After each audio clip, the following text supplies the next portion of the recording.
arrival, obviously, of the smartphone and the ability of customers to actually be online 24/7, reachable all the time and interacting with their social networks, there's a lot more demand for financial institutions to actually become very customer-centric and deal with these demands by the customers that they have, which means they want to have quick access to their banks. They want to have access in a mobile fashion. They don't necessarily want to visit the branches anymore. So that actually requires a lot of the traditional services that maybe were going to be delivered on a branch basis to actually be delivered over the phone. Now, basic functions such as account balance checks, etc., have been around for quite a while, but the customer obviously demands a lot more. So simple services or requests such as PIN requests when you actually change a credit card demand usually to actually go to the bank or to actually get something sent through the post. All of these services, even the most basic services, the customers will actually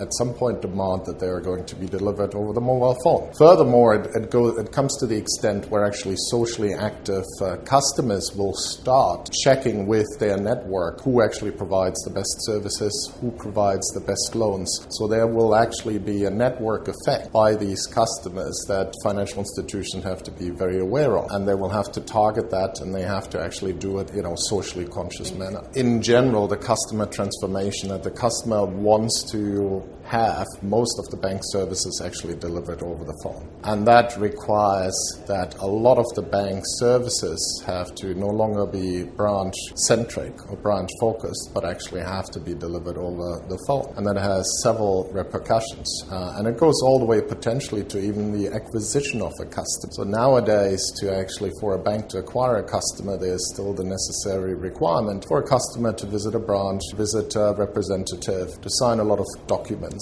and eventually become a customer. In the new world, ideally, customers should be able to be signed off or signed up over the phone. There isn't necessarily a need anymore for a visit to the branch. There's a whole repercussion and flow-on effect, obviously, to things like AML, KYC, etc., which is a whole back-office process that the bank needs to look at. And there's a whole element around paper flows in a bank as well. So we're not just talking about the front end that will be impacted, like the online banking platform, the mobile banking platform, and the ability to deliver all these services.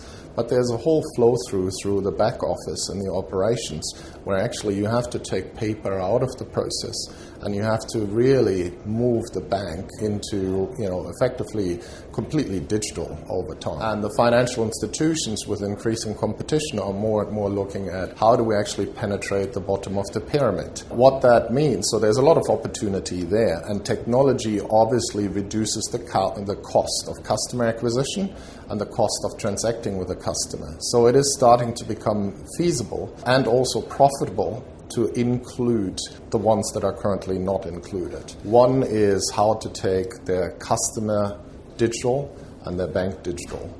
The flip side of the coin is also the increasing demand for risk and fraud and compliance. As payments move faster, as you're taking customers on board, as you're potentially not ever seeing the customers, as you're signing these customers up and they more and more transact in real time, the whole risk and compliance effects or risk and compliance back office is obviously under stress and under demand. Things like AML, things like KYC, things like payments fraud are just three of the areas that are becoming increasingly important. So the way that we like to think about how to deal with these are ideally with an integrated risk and fraud platform that actually connects into the main transaction engines and is able to monitor a lot of what's effectively happening on the digital transaction flow. As financial institutions move more and more digital,